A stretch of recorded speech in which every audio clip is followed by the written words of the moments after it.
Bon, eh bien, je t'avais dit que c'était le jardin de la flemme.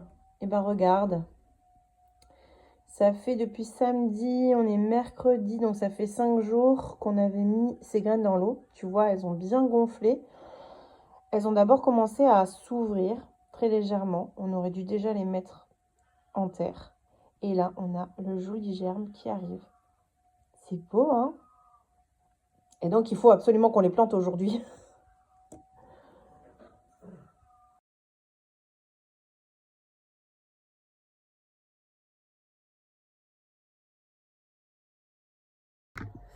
Bon, eh ben, il va me rester une cinquantaine de graines là. On va voir où est-ce qu'on pourrait les mettre ailleurs.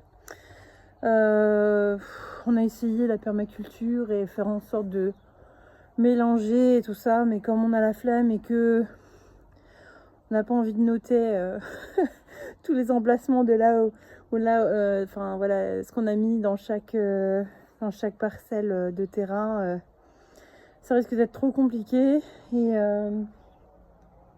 et puis c'est pas forcément ce qui convient ici, parce que pour l'instant la terre n'est pas encore prête. Là, l'endroit où j'ai mis les fèves, en fait, c'est un endroit où la terre, elle est incroyable parce que on l'a beaucoup travaillé. Et l'année dernière, alors déjà, c'est un endroit où on avait mis déjà des pommes de terre, donc ça permet d'aérer la terre, d'ameublir la terre. Donc elle va devenir beaucoup plus friable. Nous qui avons une terre argileuse, comme je l'ai déjà dit dans la première vidéo, et très compacte du coup. C'est parfois très dur de faire certaines choses, genre les poireaux, les carottes, c'est parfois compliqué en fait, là où on a besoin d'avoir une terre un peu plus sableuse, un peu moins riche, bah c'est embêtant. Donc voilà, là j'ai planté les graines. Je vais maintenant remettre la terre sur ces petites graines. Et puis dans quelques semaines, on va commencer à les voir sortir, puisque là en plus ça a déjà germé. Donc la semaine prochaine, donc il gèle 3 jours, donc je sais pas ce que ça va donner. On verra. Donc j'ai vachement resserré, hein, je vous avais dit ça. Maintenant ça doit faire ça. Voilà, ça c'est un petit peu moi là. J'essaie de faire du rendement au mètre carré.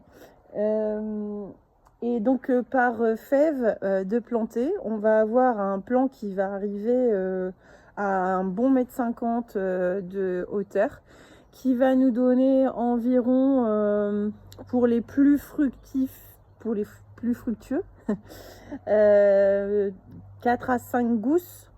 Et dans les gousses, on va retrouver au mieux 5 graines de fèves. Nous, on est végétariens, alors on adore les fèves. Les fèves, ensuite, on peut les manger crues quand elles sont toutes petites, en enlevant la peau ou même en les mangeant comme ça. Pour enlever la peau, on les ébouillante à peine 1 minute et après on enlève la peau et c'est hyper bon dans les salades. Voilà, donc moi après ce que je fais c'est que je les cuis toutes quand elles sont quand même assez grandes. J'enlève la peau et ensuite je les mets dans des sachets de congélation en portionnant. Et puis voilà, on en a quelques-unes. Pour l'instant on n'a pas encore assez de fèves pour notre consommation personnelle, mais c'est déjà pas mal. Je te montre ce que ça donne de plus près. Donc en fait, Mamour a utilisé ce truc là pour venir creuser un sillon. Donc en fait, tu le places comme ça. Et puis tu vas venir creuser un sillon. Alors moi, là, je le fais d'une main, donc c'est pas ouf ouf. En plus, notre terre, elle est pas géniale à cet endroit-là. Mais là, j'avais vraiment fait un bon travail l'année dernière. Donc comme je t'ai dit, il y avait déjà des pommes de terre. Donc là, tu vois toutes les fèves que j'ai mises dans les 2 sillons que Mamour avait creusés. Et on va recouvrir de terre. Donc après avoir bien ameubli la terre à cet endroit avec des pommes de terre, on était venu rajouter des tontes de pelouse, des feuilles, de la tonte de pelouse, mais en couches énormes. Ah oui, et puis j'avais travaillé la terre jusqu'à enlever le moindre pouce, la moindre mauvaise herbe. Il y en a quelques-unes qui ont déjà repoussé, ça va très vite. On est envahi de pissenlit par ici. Et de pissenlit un peu piquant là. C'est pas, ça ressemble presque à du chardon. Donc j'en ai enlevé énormément. Il y a aussi les fleurs de violette là qui font des stolons partout, c'est une catastrophe. Mais j'avais réussi à quasiment tout enlever. Et avec les tontes de pouce, etc., vraiment ça nous a ramolli la terre, ça a ameubli la terre. Elle est vraiment pas mal déjà comparée à certains endroits où voilà. Donc je te remontre un petit peu comment elle est aujourd'hui. Donc regarde, là, elle est quand même collante encore. Mais on arrive un peu à creuser. Ça commence à être pas mal. Avant, on avait pire. Hein. Mais elle est encore hyper collante, tu vois. C'est ouais. C'est de l'argile. Je vais prendre un râteau, hein, tu vois. Et avec à l'envers, je vais tout simplement rabattre la terre sur mes graines. Jusqu'à ce que je les vois plus. Voilà, tout simplement, tout doucement. Tu vois, hop. Sans les écraser, sans tasser. Et puis, rendez-vous dans quelques semaines. Et voilà, c'est complètement recouvert de terre. Bon, sinon, là où on avait nos poireaux, on en a enlevé une bonne partie. Et il y a une bonne partie qui s'était fait bouffer et tout moisi. Donc, voilà. On va laisser ça pourrir pour faire un petit peu de compost. Et j'aimerais bien tailler ça aussi. J'ai voulu te montrer comment tailler ce truc et puis ben j'ai oublié d'appuyer sur la caméra. C'est pas grave, c'est fait. On a un petit rosier ici qui était complètement envahi de la blette qui a poussé spontanément ici. Je pense même que voilà, dans quelques jours, je vais venir prendre quelques pousses pour faire des jus. Voilà, c'est un peu le légume du pauvre en hiver. Et il est quand même bien pratique. Bon, au départ, on voulait mettre les fèves ici. Mais c'est la galère parce qu'il faut travailler le terrain. Mais je pense qu'on va être obligé de le faire pour mettre les dernières fèves qui attendent là.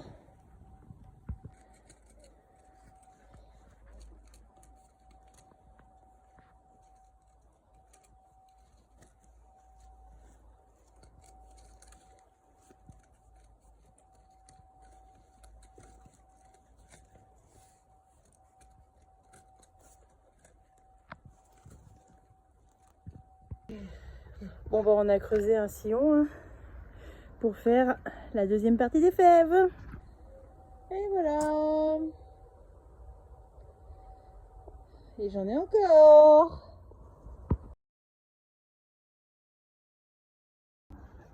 Bon, bah, c'est tout. On attaque la 4e tranchée. À côté des 2 autres qu'on avait mises ici et ici. Il y en aura une là. Là, j'ai tout recouvert. Et puis on va enlever le grillage ici là. Il nous sert à faire monter les petits pois, mais on va le mettre ailleurs au printemps.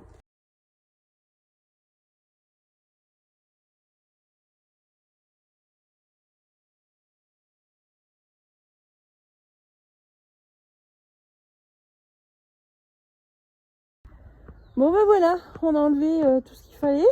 Les poteaux, il y en avait 2 pourris là, celui du début, celui de la fin. Et puis on a enlevé le grillage, on l'a renroulé. Il est trop cool ce grillage. À la base, on l'avait pris pour nos lapins qui se sont fait bouffer par une frêle. Et bah, du coup, on avait encore du grillage. Et aujourd'hui, ça nous sert à potager. Voilà. C'était un petit peu la journée de mercredi. Donc tu vois, ici, ça va être le terrain de jeu. Là, on a tout un terrain de culture à potentiel. Ici, on a nos fèves. Là, c'est là où il y avait les poteaux. Il y a plein de mauvaises herbes à enlever, à retourner. On fera ça un autre jour. Une rangée, 2 rangées, 3 rangées de fèves. Et là-bas, je te rappelle qu'il y a mes petites patates et mes radis qui vont pas qui vont pas tarder à bouger. Et puis ben là, dans quelques semaines, ici ça va repartir, ça repart même au pied pour en créer une nouvelle. Et donc ça me permet de faire des tartes aux blettes et des jus. Voilà, à demain. Tiens, je te montre l'état de mes godasses. Ces feuilles éboulantes. Voilà, voilà.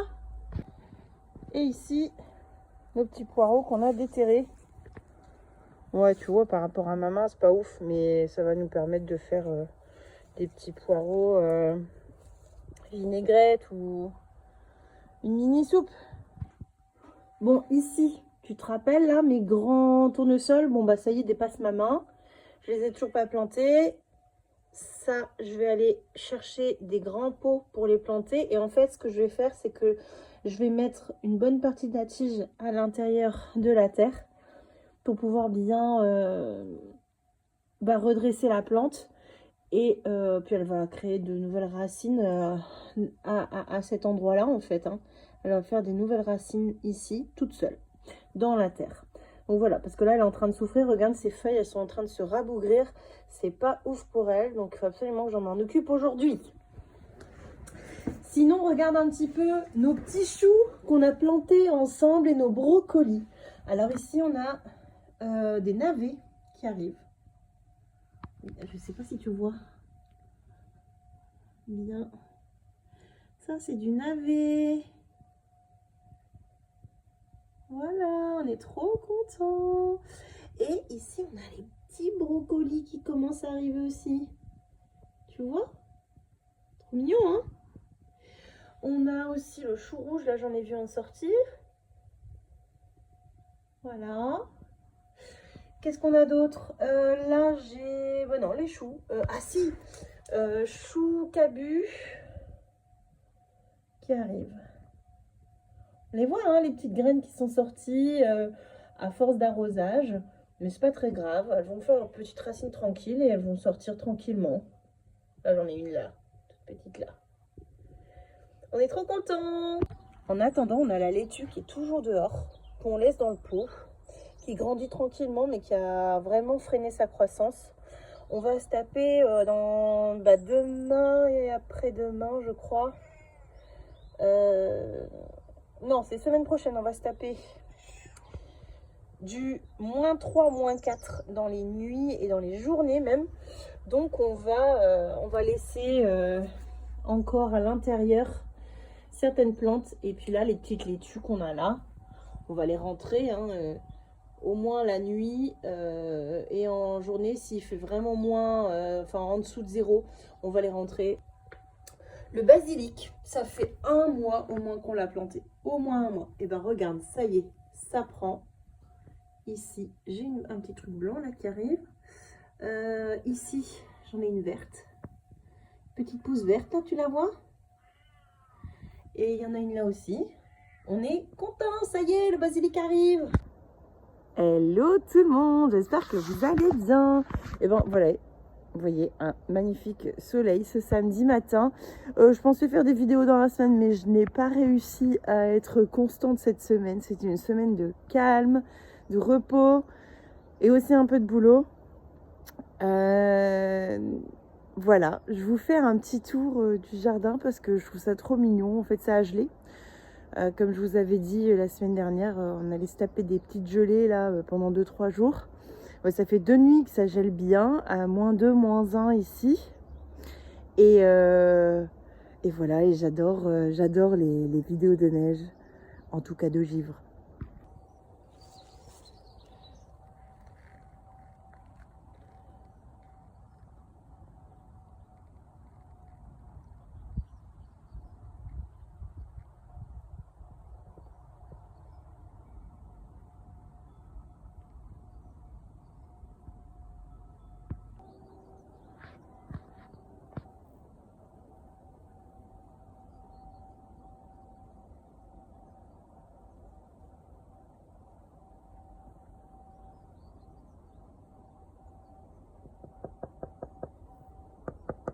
T'entends? Heureusement qu'on a enlevé les poissons.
Alors ici, dans les bacs de fleurs, on a les muscaries qui arrivent. Alors moi, je suis pas fan des muscaries. Les enfants et mon chéri adorent. Donc ça fait un feuillage un petit peu épais, qui ressemble à un brin d'herbe, mais en beaucoup plus épais et très vert foncé. Et voilà, on en a plusieurs qui arrivent et ça fait une petite tige avec des fleurs bleues, mais sous forme de petites boules là, raccrochées les unes aux autres. Dès qu'elles sortiront, je vous les présenterai. Et ici, en fait, dans ce bac, on a un chèvrefeuille bicolore qui peine à trouver sa place.